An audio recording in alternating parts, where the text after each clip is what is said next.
আমি আজকে নিয়ে চলে আসলাম আলু দিয়ে ছোটো মাছের রেসিপি। হ্যালো, আসসালামু আলাইকুম, কেমন আছেন সবাই? প্রথমে আমি মাছ আর আলুগুলোকে সুন্দরভাবে ধুয়ে নিলাম।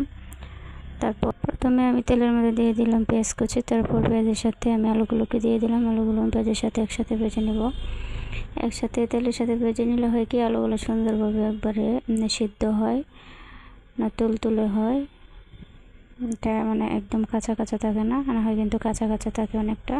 তারপরে আমি পরিমাণ মতো মশলা দিয়ে একটু সামান্য পরিমাণে পানি দিয়ে আমি কষিয়ে নিলাম। তারপর দিয়ে দেবো মাছ।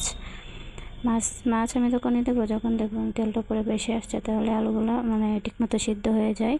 এখন মাছগুলো দিয়ে দিলাম। মাছগুলো দেওয়ার পরে একটু সামান্য নেড়ে ছেড়ে নেব। তেলটা পুরো বেশি আসলে তারপর আমি একটু সামান্য পরিমাণে পানি দিয়ে দেব। তেলটা পরে বেশি আসছে, আমি পানিটা দিয়ে দিলাম। পানিটা দেওয়ার পরে একটু নাড়াচাড়া দিয়ে আমি একটু ঢেকে দিয়েছি।